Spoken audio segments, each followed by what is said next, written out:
Ministry में join करने चाहते हैं। जो बात प्राइम मिनिस्टर हमारा पार्टी को पहले से कहा है, हम लोगों ने आभारी है प्राइम मिनिस्टर को। अगर कोई किसी ने हमारा पार्टी को क्या ऑप्शन है पूछे तो हम लोग ऑप्शन दिए थे, लेकिन ये बात नहीं है कि हम लोग जाने के लिए मन तैयार किया था। हम लोग बाहर से जो सपोर्ट कर सकता है गवर्नमेंट को, आप लोग नहीं कर सकता है कि आप लोगों को मिनिस्ट्री का जरूरत है, हमारा नहीं है। नहीं नहीं नहीं, हाँ महोदय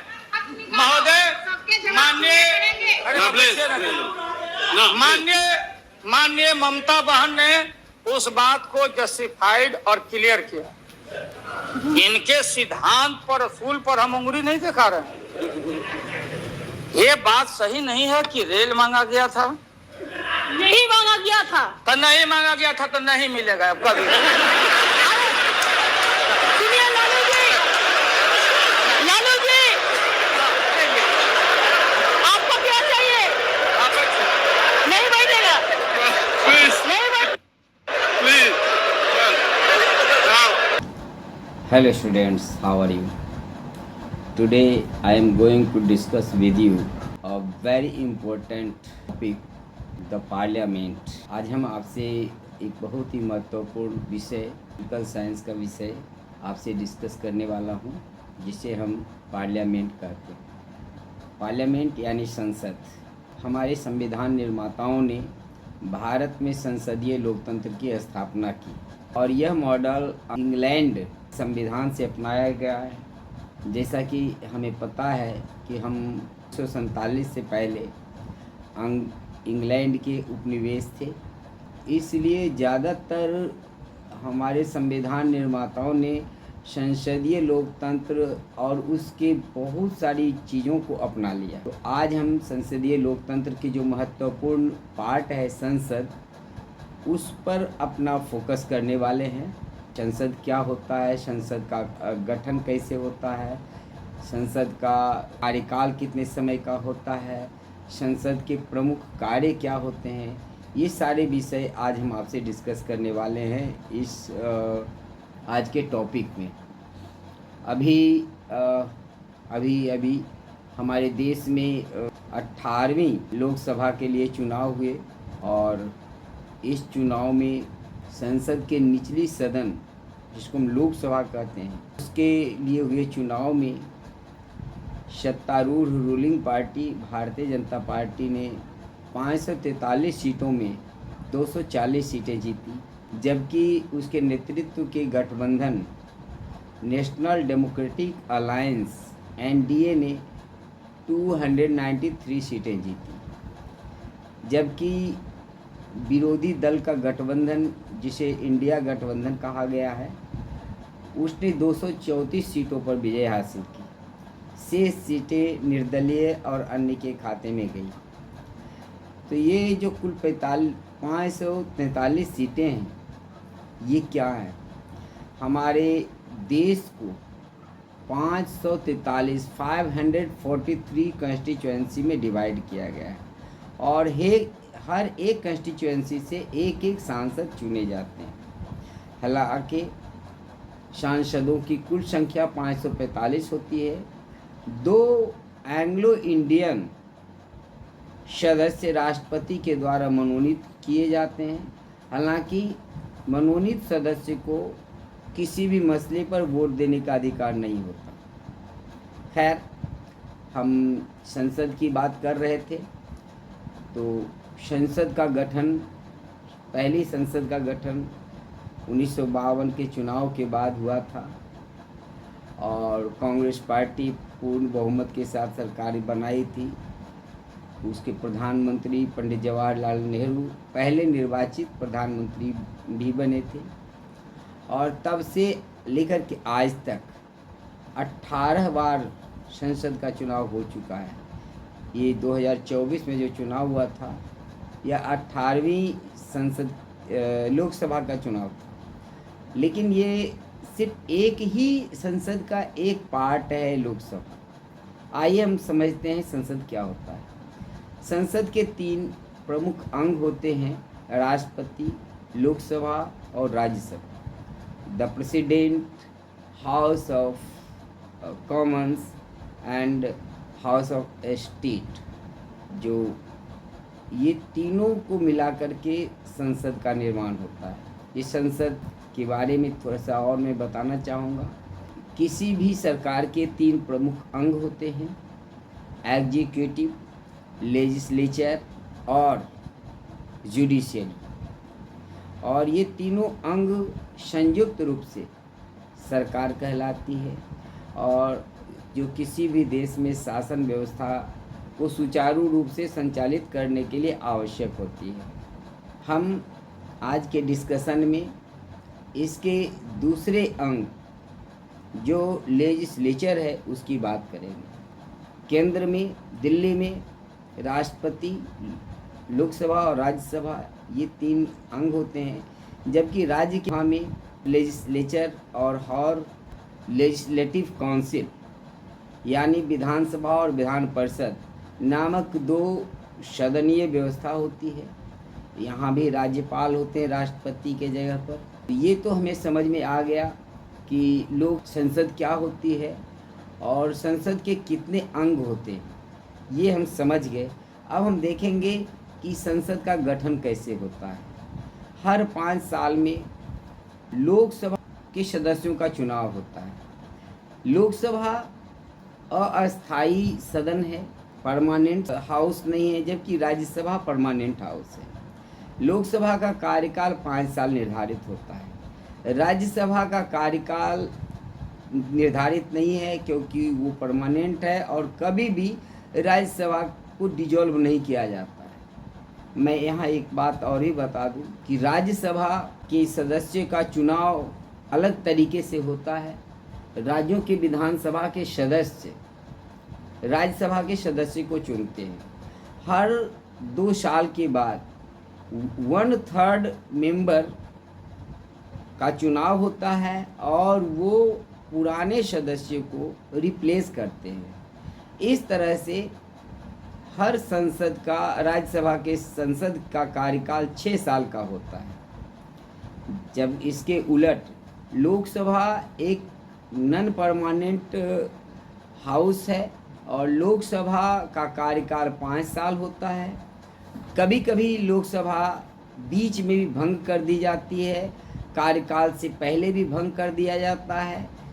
तो ऐसी अवस्था में जब चुनाव होता है तो उसको हम मिड टर्म इलेक्शन यानी मध्यावधि चुनाव कहते हैं। सन 1977 में सरकार के गठन के बाद 1980 ईस्वी में मिड टर्म इलेक्शन हुए थे, क्योंकि चौधरी चरण सिंह की सरकार गिर गई थी। चौधरी चरण सिंह ने मोरारजी देसाई की सरकार से अपना समर्थन वापस लिया था। पहले मोरारजी देसाई की सरकार गिरी, उसके बाद कांग्रेस के समर्थन से चौधरी चरण सिंह की सरकार बनी थी, जो सिर्फ 24 दिनों में ही समर्थन वापस ले लेने के कारण गिर गई थी और मिड टर्म इलेक्शन हुए थे। तो इस तरह से ही 1989 ईस्वी में बीपी सिंह के नेतृत्व में जनता दल की सरकार बनी थी। 10-11 महीने में विश्वनाथ प्रताप सिंह की सरकार चली गई। उसके बाद चंद्रशेखर की सरकार बनी। 4 महीने चंद्रशेखर कांग्रेस पार्टी की सरकार, कांग्रेस पार्टी के सहायता से सरकार चलाए और फिर उसके बाद दोबारा मिड टर्म इलेक्शन 1991 ईस्वी में हुआ।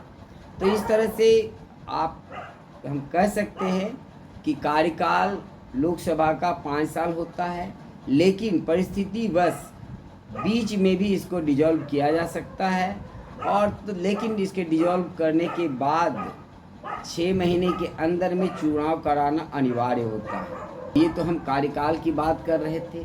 जब चुनाव होता है तो चुनाव के बाद नए लोकसभा का गठन होता है। चुनाव से पहले पुराने लोकसभा को भंग कर दिया जाता है और फिर नए लोकसभा का गठन होता है। सारे सदस्य जो होते हैं लोकसभा के वह शपथ ग्रहण करते हैं। इस तरह से उनका कार्यकाल शुरू होता है। तो यहाँ अभी हमने 3 बातें देखी।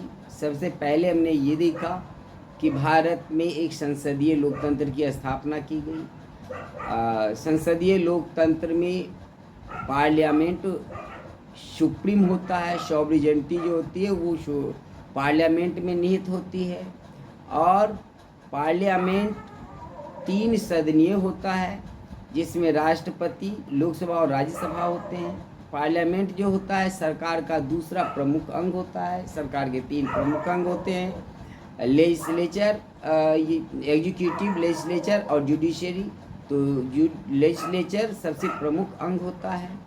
हमने ये देखा कि लेजिस्लेचर के 2 सदन जो हैं, लोकसभा और राज्यसभा, वो किस तरह के सदन हैं। राज्यसभा परमानेंट हाउस है, जबकि लोकसभा जो निचली सदन कहलाता है वो नॉन परमानेंट है और उसका कार्यकाल 5 साल के लिए होता है। 5 साल के बाद चुनाव होते हैं और उस चुनाव के बाद नई सदन का, लोकसभा का गठन होता है। लोकसभा के गठन होने के बाद सदस्यों के शपथ ग्रहण होता है। शपथ ग्रहण होने के बाद एक प्रोटेम स्पीकर होते हैं, अंतरिम अध्यक्ष होते हैं, जो सभी सदस्यों का शपथ ग्रहण करवाते हैं। उसके बाद सभी सदस्य अपने में से ही एक लोकसभा का अध्यक्ष यानी स्पीकर चुनते हैं। हालांकि लोकसभा के स्पीकर हमेशा रूलिंग पार्टी के ही होते हैं। एक डिप्टी स्पीकर भी होते हैं जो रूलिंग पार्टी के भी हो सकते हैं और विपक्ष के भी हो सकते हैं। तो इनका चुनाव भी वोटिंग के माध्यम से ही होता है। और लोकसभा के अधिकार और कार्य क्या है, देखिए हम पहले ही बता चुके हैं कि लोकसभा जनता की प्रतिनिधि सदन है, जहां जनता के डायरेक्ट वोट के माध्यम से चुने हुए प्रतिनिधि आते हैं। इसलिए संप्रभुता का निवास लोकसभा में होता है। The sovereignty reside in Lok Sabha and only the member of Lok Sabha select a prime minister. Normally the leader of majority party become a prime minister. Lok Sabha में जो बहुमत प्राप्त दल के नेता होते हैं वही प्रधानमंत्री चुने जाते हैं।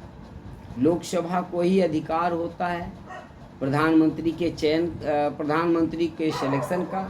हालांकि लोकसभा के नेता को जो लोकसभा चुनता है उसको राष्ट्रपति, प्रधानमंत्री नियुक्त करते हैं। नियुक्त करने का काम राष्ट्रपति का होता है। अब लोकसभा मुख्य कार्य क्या होता है, देखिए लोकसभा दिल्ली कानून बनाने की संस्था होती है। 2 तरह के कानून होते हैं, एक मनी बिल और एक नन मनी बिल। संसद में देश के प्रमुख समस्याओं पर बहस होती है। पूरी दुनिया तबाह है कोविड के कारण। पूरी दुनिया, आप अमेरिका को देख लीजिए, यूरोप को देख लीजिए, आसपास पड़ोसी को देख लीजिए, श्रीलंका के हालात को देख लीजिए, बांग्लादेश को देख लीजिए, भूटान को देख लीजिए, पाकिस्तान को देख लीजिए। जनता के मुद्दों पर सवाल जवाब होते हैं। इसमें 0 आवर होता है, इसमें प्रश्नकाल होता है और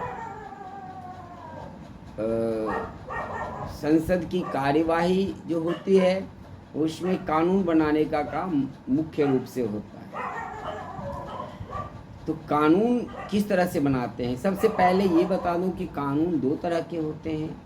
एक को मनी बिल कहा जाता है और एक को नन मनी बिल कहा जाता है। जो मनी बिल होते हैं वो आर्थिक यानी धन से संबंधित मुद्दे जो होते हैं वो मनी बिल कहलाते हैं, जैसे बजट या अनुपूरक मांगे। ये धन से संबंधित कोई भी विधेयक सिर्फ लोकसभा में ही उपस्थित किए जा सकते हैं और लोकसभा में बहस होने के बाद उसको राज्यसभा में भेजा जाता है। राज्यसभा अधिकतम 15-14 दिनों तक उसको रोक सकती है, उसको रिजेक्ट नहीं कर सकती मनी बिल को। अगर 14 दिन के से ज़्यादा समय होता है तो वह राज्यसभा की संस्तुति मान लिया जाता है और फिर राष्ट्रपति के सिग्नेचर के बाद वो मनी बिल कानून बन जाता है, लागू हो जाता है। दूसरे नन मनी बिल, जिसको साधारण विधेयक भी कहते हैं, वह लोकसभा या राज्यसभा कहीं भी उपस्थित किया जा सकता है।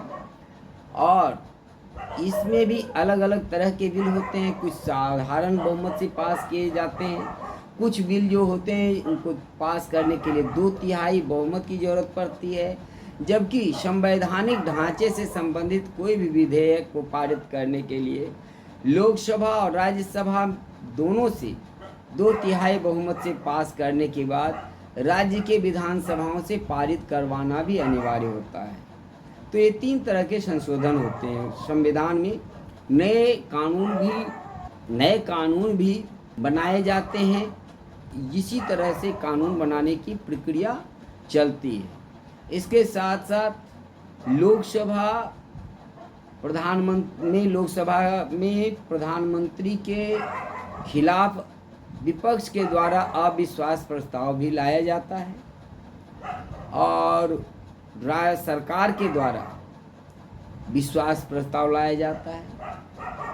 यानी कॉन्फिडेंस मोशन वो सत्ता पक्ष के द्वारा लाया जाता है और नॉन कॉन्फिडेंस मोशन जो होता है वह विरोधी पार्टियों के द्वारा लाया जाता है। इस तरह से अगर लोकसभा में प्रधानमंत्री नॉन कॉन्फिडेंस मोशन के पक्ष में ज़्यादा वोट आ जाता है, 272 से ज़्यादा वोट आ जाता है, तो प्रधानमंत्री को इस्तीफा देना पड़ता है।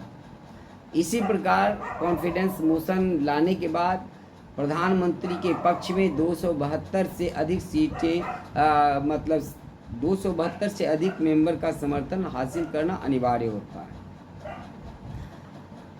लोकसभा और राज्यसभा के अधिवेशन न्यूनतम 3 सत्र इसके होते हैं। शीत सत्र, ग्रीष्म सत्र और मानसून सत्र।